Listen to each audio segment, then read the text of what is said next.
Merci beaucoup, Nathanaël. Finalement, tu ne nous as pas lâché des noms de conseils, non, pour écouter de groupes. Ah, vous les avez pas entendus? Oui, tu veux dire non, des groupes à écouter, le contraire. Voilà, pas les groupes à pas écouter. Les groupes Ça pour une autre écouter. chronique. Tu nous as donné tous les contre-exemples qu'on va regarder. Très bien. Et Edith, je me suis dit aussi, en regardant peut-être, enfin en tout cas, moi je voulais, comme tout le monde, hein, se réjouir déjà une grande nouvelle aujourd'hui, non? C'est apparemment un cessez-le-feu à Gaza. Oui. C'est tombé. Ça va être une grande. On a du mal à y croire, j'ai l'impression. On est un peu là. Je ne sais pas si vous êtes pareil à dire, mais est-ce que c'est pour de vrai? Est-ce que ça va tenir? Voilà, est-ce que dans 2 jours, tout à coup, il y a tout qui part dans tous les sens? Je ne sais pas si vous avez aussi cette sensation un peu d'avoir du mal à y croire. Il y a un peu dans l'expectative, hein, on va se dire, voilà, est-ce que ça va tenir? Puisque oui, à chaque fois qu'il y avait des annonces de bien cessez-le-feu, en fait, ça repartait. Donc, on espère pour les Palestiniens et pour les Israéliens que ça va tenir. Ouais, et je lisais là, à moitié en t'écoutant, Nathanaël, à la fois, je lisais aussi que, apparemment, il y a 6 mois, l'ONU considérait qu'il faudrait 16 ans pour reconstruire Gaza, et après 6 mois. Donc, pour eux, c'est vraiment, même si ça tient, je veux dire, l'enfer n'est pas fini. Je veux dire, déjà, il y a tous les traumatismes, il y a tout à reconstruire et tout. Et voilà, c'est typique dans les guerres. Les guerres, elles laissent de nombreuses conséquences, mais dans les médias, ça dure 6 mois. Après, on passe à autre chose et on oublie, quoi. C'est fini la guerre. Et pourtant, pour les gens, je veux dire, encore aujourd'hui en Allemagne, on désamorce des bombes de la Seconde Guerre mondiale, quoi. Donc, pour dire, voilà, ça laisse des traces pendant très longtemps. Et voilà, en tout cas, espérons que déjà un premier pas important. Et sinon, le deuxième point que je voulais absolument mentionner avec vous, puisque c'est très actuel. Alors, je ne sais pas qui a écouté le discours de Bayrou. Moi, je vous avoue que je ne l'ai pas écouté. J'ai juste noté vite fait qu'il a les points dans les médias, qu'il a parlé un peu de l'agriculture, qu'il faut plus d'écologie, grosso modo, parce que ça freine l'agriculture. Enfin, je caricature un peu, mais je crois que c'est un peu l'idée. Qu'il faut du nucléaire, qu'il faut... et surtout, la retraite, il a dit simplement, bon, on va discuter, allez, on va se rencontrer, on va discuter. Et si j'ai bien compris, il a dit, si les partenaires sociaux trouvent un accord, on va partir là-dessus, mais sinon, on va garder la réforme qu'ils ont, la contre-réforme qu'ils ont fait l'année dernière, qui de toute façon se maintient, il ne l'a pas suspendue. Ce qui, et puis pour que donc c'est très, très optimiste de dire que les partenaires sociaux vont se mettre d'accord, et en plus s'ils se mettent d'accord, ça va être plutôt dans le mauvais sens. Enfin, je pense pas qu'il y aura tous les syndicats qui seront d'accord. Alors, je sais pas qui d'entre vous a écouté cette chronique de François Bayrou. J'ai pas écouté, mais j'ai juste entendu un autre point peut-être qui parlait aussi de revoir la transition entre lycée et université. Donc c'était très très flou, enfin il a juste dit ça plus ou moins, mais il y aura peut-être des changements au niveau de Parcoursup, donc pour les étudiants, les lycéens, il y aura peut-être des choses qui vont bouger. Ouais, ce qui m'a surpris aussi, c'est qu'il a parlé d'une proportionnelle éventuelle aussi, enfin de changer de mode de scrutin pour les élections législatives. Enfin, c'est quelque chose que je trouve assez... Enfin, en France, on n'a pas l'habitude, et c'est vrai que je trouve que c'est intéressant que ça soit sur la table pour le coup. Et bon, on verra bien, mais... Le MoDem a toujours été partisan de la proportionnelle parce que ça sert les petits partis. Donc, c'est vrai que je pense qu'il maintient ses positions un peu vis-à-vis de ça. Mais certes, dans l'idée, c'est vrai qu'on aurait sans doute une vie parlementaire plus saine si on avait une proportionnelle, ça c'est clair. Mais bon, est-ce que c'est... Après, c'est... Ouais, c'est le truc, c'est qu'en France, on n'a pas l'habitude des coalitions, quoi. Du coup, ouais, c'est... Puis aussi, ouais. il y a un point au niveau des proportionnels, c'est comment c'est fait. Visiblement, c'est selon la taille, est-ce que c'est la proportionnelle intégrale, comment c'est réparti et tout, ça peut donner des résultats qui sont exactement comme ce qu'on a actuellement, ou des choses beaucoup plus représentatives. Donc, la proportionnelle, selon comment c'est fait, ça peut donner des résultats très différents. Oui, c'est vrai qu'il y a plusieurs types de proportionnels. Ce qui est intéressant, c'est voir, comme tu dis, comment des idées avancent, ce qu'on a fait, mais au fond, finalement, je dirais que finalement, ça n'a pas tellement d'importance ce qu'il raconte, parce que je ne sais pas si on y croit vraiment combien de temps, s'il va vraiment pouvoir faire quelque chose, s'il va rester, parce que bon, demain, après-demain, il y a une motion de censure qui a été signée par des insoumis, des écologistes, des communistes. Et j'ai lu que le PS, aujourd'hui, ne s'était pas encore décidé s'il allait la voter ou pas. Demain, il se retrouve juste avant... Ah non, demain qu'elle va être votée. Voilà, il se retrouve juste avant la motion de censure. Par contre, le Rassemblement national ne va pas la voter. Donc, on a l'impression un peu de revoir le même film. Voilà, le Rassemblement national qui fait semblant... Enfin, qui appuie le gouvernement. Et puis après, dans 2 semaines, je crois que c'est le budget et qui sûrement votera la censure. Donc, finalement... tout ce discours, en fait, il sert à rien. Et j'ai l'impression que les médias, ils font comme si c'était un discours normal de politique générale. Oui, alors le calendrier se gras comme ça. Dans 6 mois, il va se passer ça. Il y aura une réunion comme ça, un conclave, j'en sais rien. Et ils te font un calendrier sur 1 an ou sur 6 mois qui, en fait, est, à mes yeux, extrêmement fictif. Enfin, j'ai l'impression que personne n'y croit que ça va se passer comme ça. Et je sais pas vous comment vous le je sais pas quel média vous avez lu aussi pour lire pour vous informer. Moi du coup j'ai écouté la réaction de Marine Tondelier, j'ai regardé France 24 et j'ai oublié un autre truc qui se revendique plus ou moins neutre. Et c'est vrai que ça m'a quand même pas mal surpris aussi. C'est assez marrant parce que je trouve que en ce moment, il a il sera probablement pas censuré demain. Et c'est vrai, comme tu dis, il y a quand même pas mal de planification pour la suite, etc. Mais je trouve que ça a quand même vachement des limites, en fait, ce discours un peu centriste de rassemblement, etc. Parce que je pense qu'à partir du moment où il va froisser, que ce soit le Front National ou les socialistes, il va se faire censurer. Et du coup, pour moi, c'est certain que ça va se passer en fait à un moment ou un autre de sa politique. Et donc, je sais pas. C'est vrai que c'est quand même assez imprévisible ce qui peut se passer. Ouais. Je rejoins tout à fait ce que tu dis, Nathanaël, parce qu'en fait, là, c'est juste reculer pour mieux sauter. C'est pour ça d'ailleurs que je pense que les médias ne peuvent pas vraiment dire autre chose que parler du business as usual, c'est-à-dire de parler du calendrier théorique, sachant que il va de toute façon, après c'est que mon hypothèse, hein, mais il va censurer parce que sur la question du budget, sur la question de la reconstruction de Mayotte, il va s'aliéner l'ERN à un moment donné. Si s'aliène pas l'ERN, il va s'aliéner le nouveau Front populaire dans son ensemble, les différentes composantes. Donc en fait, c'est de toute façon une question de temps. Donc ce qu'on devrait peut-être faire même là, ce soir, c'est presque de lancer les paris, en fait, entre guillemets, tout simplement.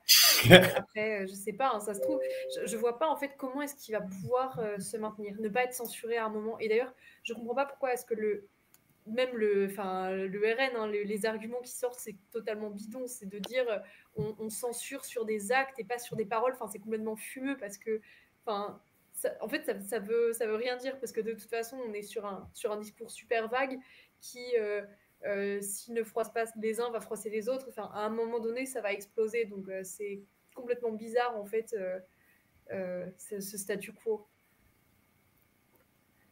J'ai l'impression que c'est le RN aussi est face à ces contradictions parce que d'un côté, il essaye de se légitimer, dédiaboliser, de se faire bien voir des médias et des gens, entre guillemets, bien, mais il a aussi toute une base qui veut tout le contraire. Donc, c'est ce qu'il a forcé. Moi, de ce que j'avais compris, la première censure, il n'avait pas trop envie de la voter, mais grosso modo, il était forcé.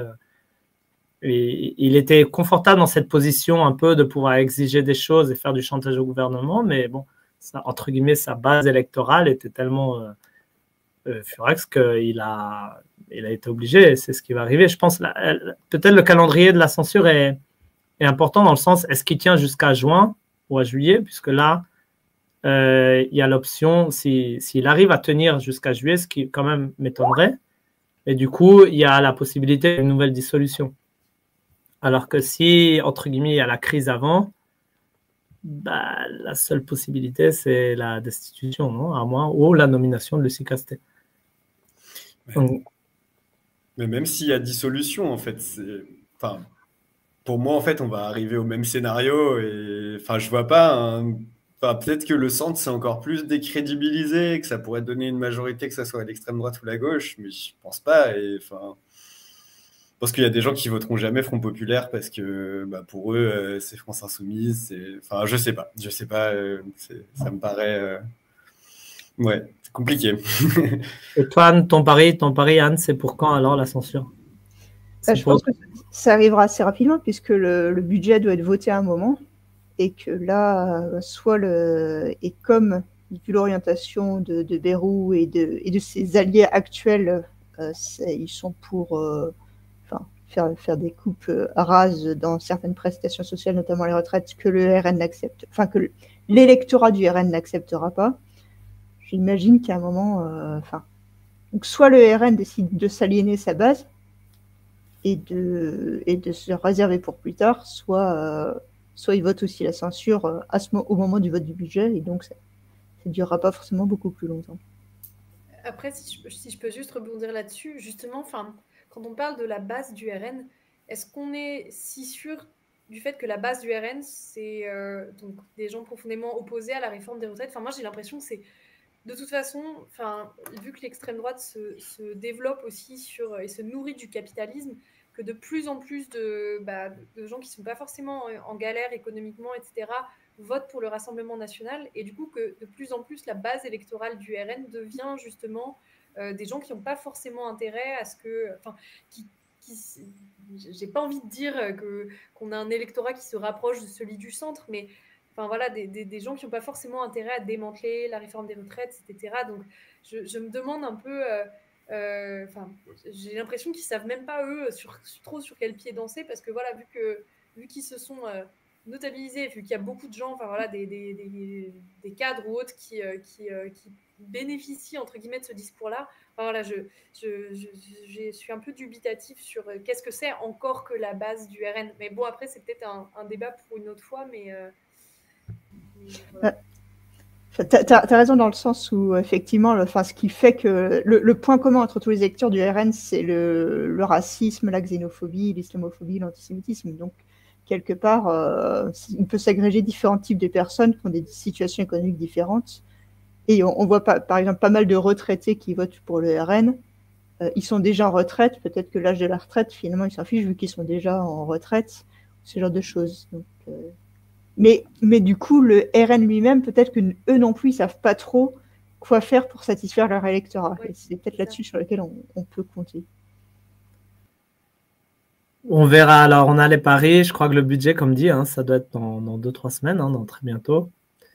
Donc, on verra ça, puis on en reparlera sûrement le mois prochain déjà. Et puis, un autre thème aussi en pleine ébullition électorale, c'est l'Allemagne. Donc, le pays où... Ah non, 2 d'entre nous sommes. Mais je croyais que Nathanaël, il était en Allemagne, mais non, en fait, effectivement. Et donc là, on a une situation donc, où peut-être pour rappeler vite fait, ceux qui savent pas, enfin, il y avait la coalition avec les 3 partis, les libéraux, les Verts, le SPD, qui a volé, qui a éclaté, disons, il y a 2 mois. Donc, les élections ont été avancées de 6 mois. Dans les sondages, grosso modo, la CDU caracole en tête. Je crois dans les 30%, si je ne me trompe pas, avec l'AfD qui est dans les 20%, c'est possible. 20%, ouais. Puis après, le SPD vers les 15%, les Verts vers les 13%, puis voilà, puis après, il y a un peu le reste. Et la grosse question, c'est plutôt avec qui vont faire alliance la CDU, non? C'est plus grosso modo ça. Je crois que les Verts sont, sont très pressés et ils ont fait beaucoup de pas, j'ai l'impression. J'ai entendu ça, vers la CDU pour dire oui, on est responsable, nous on va faire on va gouverner et tout ça. Ce qui était déjà le cas il y a 8 ans, en fait. Il y a 8 ans, ils avaient beaucoup prévu ça. Après, ils s'étaient, entre guillemets, gauchisés un peu, plus tournés vers le SPD. Et maintenant, j'ai l'impression qu'ils... Est-ce que vous avez vu un peu ça, là, ou pas? Vous avez lu quelque chose là-dessus?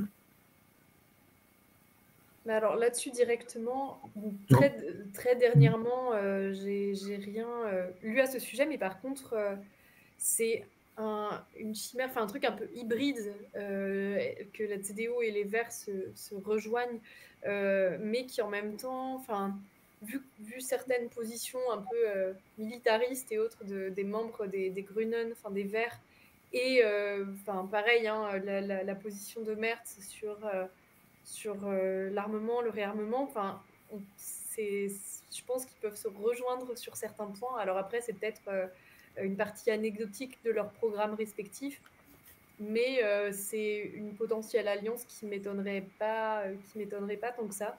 Mais après, j'ai l'impression que ces derniers temps, on parlait beaucoup, enfin, j'en parlais à mon entourage d'Allemands et d'Allemandes, en gros, l'alliance CDU et SPD, elle n'est pas non plus à exclure. Mais là, par contre, c'est quelque chose que j'aurais du mal à m'expliquer.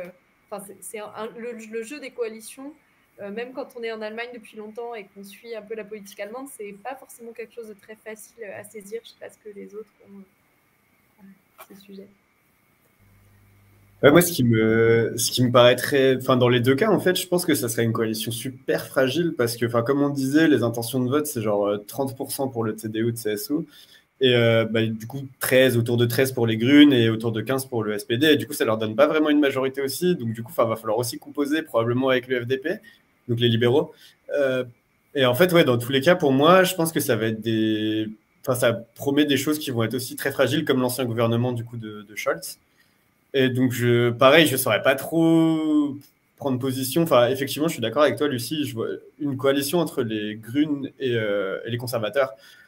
Du coup, ça me paraîtrait... Enfin, typiquement, sur l'Ukraine ou sur le réarmement, je suis d'accord avec toi qu'il y a vraiment des points communs, même sur l'Europe, etc. Mais le problème, c'est que pour moi, il faudrait quand même un troisième membre à ça. Et du coup... si on met pas les libéraux, ouais, je sais pas. Ou alors vraiment, ouais, je sais pas. Enfin, ouais, ça me paraît être très compliqué. Et en fait, enfin, même en arrivant du coup en tête, par exemple, si le CDU de CSU, donc les conservateurs, arrivent en tête, ouais, je pense que même pour eux, ça sera compliqué de vraiment mener la politique qu'ils ont envie de mener, quoi. Après, il y a peut-être un élément à prendre en compte, c'est est-ce qu'il y a des gros sujets sur lesquels il y a à faire des grosses réformes prochainement ou pas en Allemagne? Parce qu'en Autriche, par exemple, la coalition juste avec les conservateurs et les Verts avait été possible, alors que d'habitude, enfin, les Verts sont assez à gauche en Autriche. Ça avait été possible parce qu'il n'y avait pas de gros stress au niveau du budget, donc les conservateurs ne poussaient pas à faire une réforme des retraites. Et donc les Verts s'étaient dit, bon, on peut augmenter... obtenir quelques trucs comme le climat-ticket pour les trains, et donc ils étaient rentrés dans la coalition. Je ne sais pas si en Allemagne, il y a ce genre de réformes potentielles à venir, des grosses économies à faire ou je ne sais pas quoi, qui rendent les négociations beaucoup plus difficiles que quand le budget est assez sain. Et ça doit pouvoir jouer. Sur les retraites, bon, après, les Verts, ils sont très Gespalt maintenant, il y a vraiment de tout là-dedans, mais c'était le ministre vert du Bade-Württemberg des Finances qui avait dit, ouais, faudrait quand même aller à 70 ans. Moi, quand j'entends les débats, j'ai l'impression que tout le monde est carreleur ici et que tout le monde travaille dans ça. Et voilà, et c'était c'était lui qui avait dit ça, donc là-dessus... Je pense ouais, là-dessus, la SPD, ils essayent de prendre la retraite, de dire on va pas toucher à la retraite et de se positionner là-dessus. Mais bon, elle est déjà très basse en fait la retraite en Allemagne.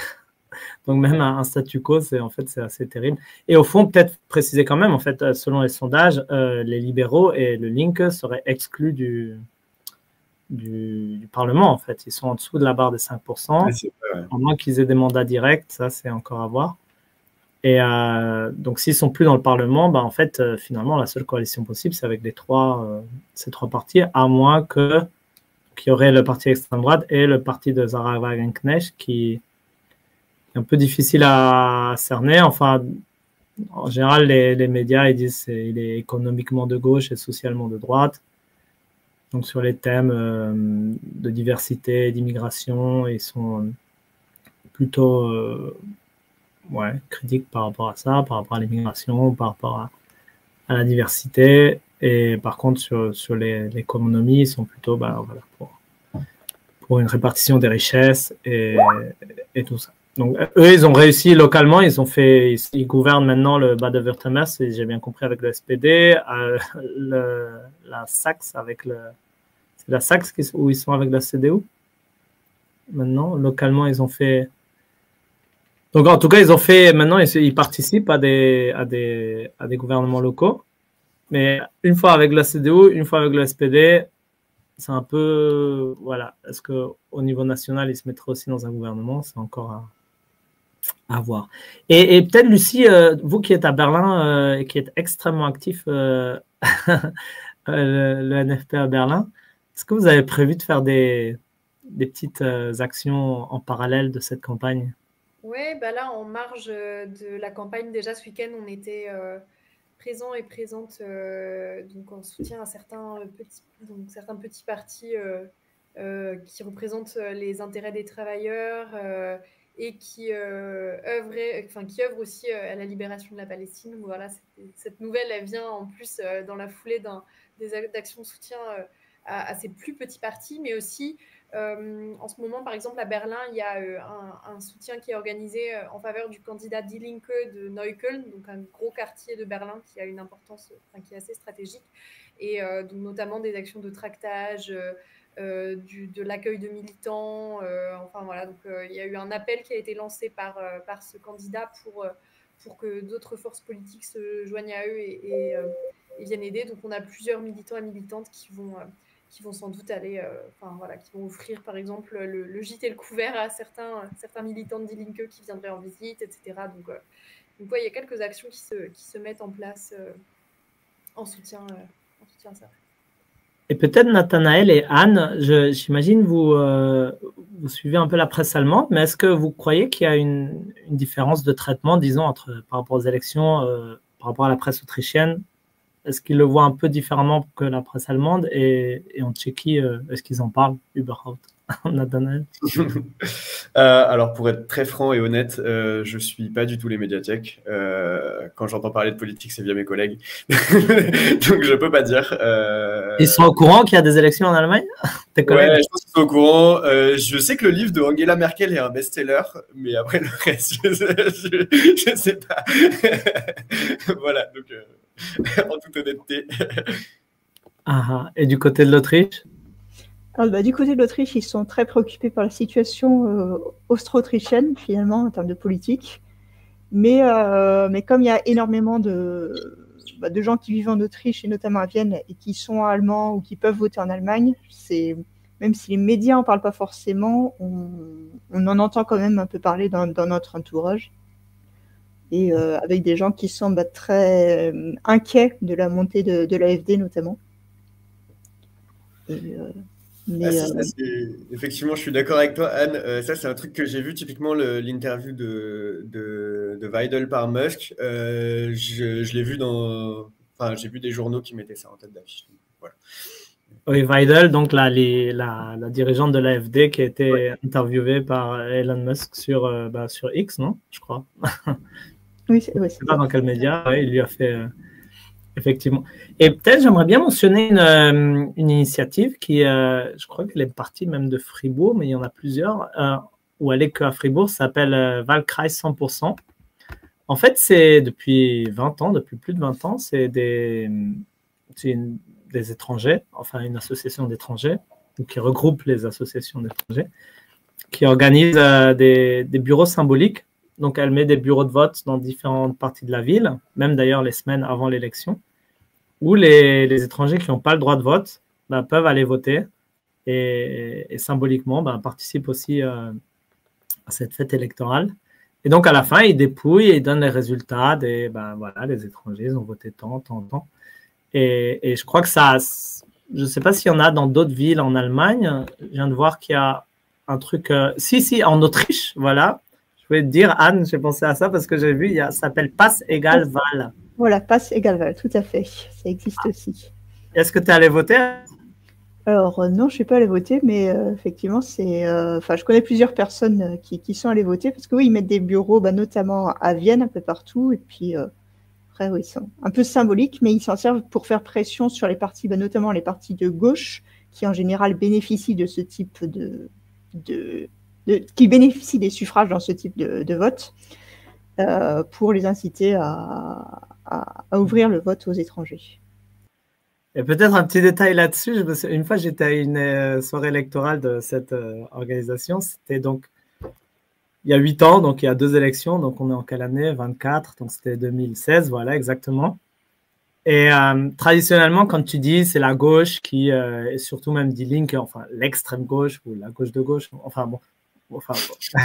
pardon, Die Linke, voilà, le parti de gauche, qui reçoit beaucoup de voix, et la plupart des voix même. Et c'était marrant, c'était 2016, c'était juste après 2015, c'était quand il y avait eu la fameuse...